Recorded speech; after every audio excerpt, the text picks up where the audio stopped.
वारिस पठान जी भी हमारे साथ जुड़े हुए हैं। वारिस जी देखिए, जो अभी बात गौरव जी ने कही, उन्होंने कहा कि सम्मानित जीवन जीने की जो मूल आवश्यकताएं हैं, यदि उसे पूरा किया जा रहा है तो क्या ये डेवलपमेंट नहीं है? क्या स्कीम्स का फायदा जो हिंदुओं को मिल रहा है, जो क्रिश्चियंस को मिल रहा है, जो और धार्मिक समुदायों को मिल रहा है, वो मुसलमानों को भी उतनी ही खूबसूरती से मिल रहा है? तो क्या ये लोकतंत्र को और मजबूत नहीं करता? लेकिन उन्होंने साथ ही साथ एक सवाल भी उठा दिया। उन्होंने बाबर का जिक्र करते हुए कहा, ये खबर भी आपके सामने जरूर आई होगी, उत्तर प्रदेश की, जहां पर एक मुस्लिम यदि भारतीय जनता पार्टी का सपोर्ट कर देता है और खुद उसी के समाज के लोग उसकी हत्या कर देते हैं क्योंकि वो बीजेपी का सपोर्टर है, और आप लोग चुप्पी लगा लेते हैं। दोनों बातों का जवाब। मीनाक्षी जी, अभी मैं सुन रहा था गौरव भाटिया का 10 मिनट का भाषण।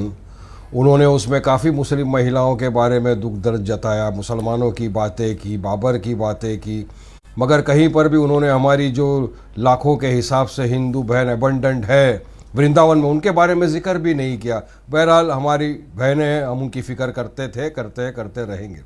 बात नंबर 2, मोदी जी ने कहा सबका साथ, सबका विकास, सबका विश्वास।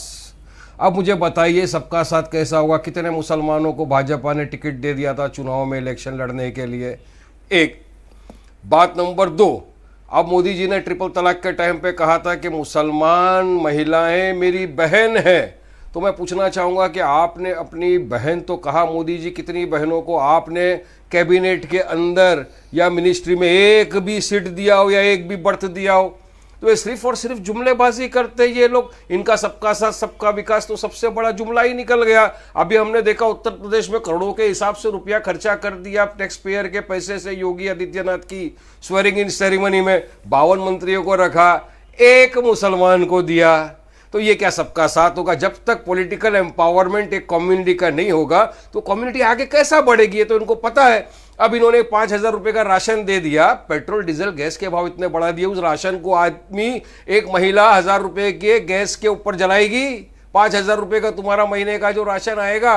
तो ये किस तरह से सबके साथ की बात कर रहे हैं? इन्होंने बाबर की बात करी, तो मैंने कल भी इनके साथ डिबेट में कहा था, गौरव भाई, वायलेंस का, हर तरह की वायलेंस का मैं खंडन करता था, करता हूं, करता रहेंगे। वायलेंस नहीं होना चाहिए। हम संविधान को मानते हैं, डेमोक्रेटिक कंट्री में रहते हैं, हर इंसान को चुनाव में हिस्सा लेने का अधिकार है। एक पार्टी जीतेगी, एक पार्टी हारेगी।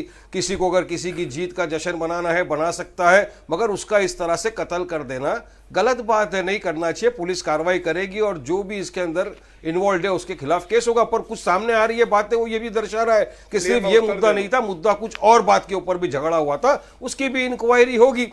साथ में इतने सारी जो मॉब लिंचिंग हो गई है मुसलमानों की, कभी गाय के नाम पर सिर्फ सस्पिशन कि ये आदमी शायद गाय का ट्रांसपोर्टेशन कर रहा था, उसको कुछ हिंदूवादियों ने आकर उसका कत्ल कर देते हैं। कभी जय श्री राम नहीं बोलने के ऊपर कत्ल कर दिया जाता है। तो उनके खिलाफ कब सख्त कार्रवाई होगी? हमने हमेशा से पार्लियामेंट में कहा कि एक मॉब लिंचिंग के ऊपर, एक इस तरह की जो घटनाएं होती है उस पर एक सख्त कानून बनाया जाए। क्यों मोदी नहीं बनाते कानून? क्योंकि उनको पता है कि जो भीड़ इकट्ठा हो के एक मुसलमान को मार डालती है ना, ये भीड़ ही मोदी के वोटर्स है।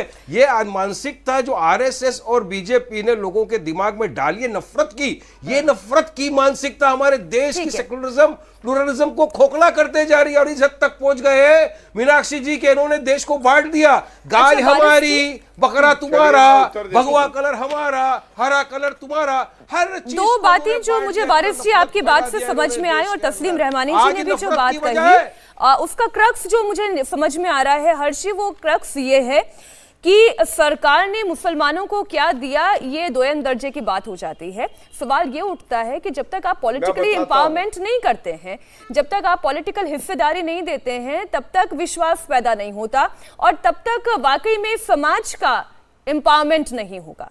क्या वाकई में ये है? नहीं, ये सवाल बहुत बड़ा है और निश्चित तौर पर भारतीय जनता पार्टी को ज़्यादा मुसलमानों को प्रतिनिधित्व देना चाहिए, लेकिन अभी 5 राज्यों के चुनाव खत्म हुए। एक छोटी सी बात, लेकिन हर्षी, मेरा इसी से जुड़ा हुआ एक और सवाल। आपने कहा कि ज्यादा लोगों को, ज्यादा मुसलमानों को टिकट देना चाहिए, लेकिन टिकट किस आधार पर दिया जाता है? उनके विनेबिलिटी के आधार पर? मैं उसी को कह रहा हूँ कि 5 राज्यों के विधानसभा चुनाव खत्म हुए।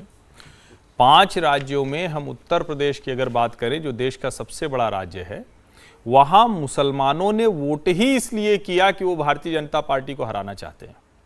एक छोटी सी घटना आती है अब वो कितनी बड़ी घटना है इसको वारिस पठान समझें, इसको अभी जो कह रहे थे कि बिल्कुल रंग बदल दिया, तो भारतीय जनता पार्टी के तो झंडे में भी हरा रंग है। लेकिन आप सोचिए कि एक महिला बातचीत में, घर में जो बातचीत होती है, वारिस पठान जी बात बीच में नहीं टोकते, अच्छी बात नहीं होती। आपको राजनीति करनी है, मुझे नहीं करनी है, मेरी कोई रुचि नहीं है आपकी राजनीति में। वारिस पठान जी, मेरी कोई रुचि नहीं है आपकी राजनीति में, मैं आपकी बात का जवाब नहीं दे रहा हूं, मैं इस पे एक राय रख रहा हूं, आपको ठीक नहीं लगेगा तो जवाब दीजिएगा, लेकिन बीच में नहीं बोलते। जब एक महिला अपने घर में चर्चा में, जो हम सब करते हैं, और अचानक खड़े होकर बोल देती है कि वो सब मुस्लिम फैमिली थी, तो कह रहे थे अरे जीत कैसे गया योगी। महिला बोल देती है कि अरे योगी जी को तो मैंने भी वोट दिया है, जीत तो ऐसे गए। क्या करते हैं उसके परिवार के लोग, उसके रिश्ते में लगने वाले ससुर, उसके पति, वो उसको घर से बाहर निकाल देते हैं। कुशीनगर में क्या होता है, वो खुश था क्योंकि योगी जी जीत गए, और वो कोई ऐसा नहीं है कि कोई अचानक उठ के खड़ा हो गया था। बाबर अली बाकायदा भारतीय जनता पार्टी का कार्यकर्ता था। जिन दानिश आजाद अंसारी का नाम लेते हुए वारिस पठान थोड़ा सा हिचकिचा रहे हैं, क्यों हिचकिचा रहे हैं? क्योंकि वो पसमानदा मुसलमान, और वो मुसलमान आज से नहीं, अखिल भारतीय विद्यार्थी परिषद में वो कार्यकर्ता था, यानी स्टूडेंट पॉलिटिक्स के समय से वो बीजेपी के साथ जुड़ा हुआ था।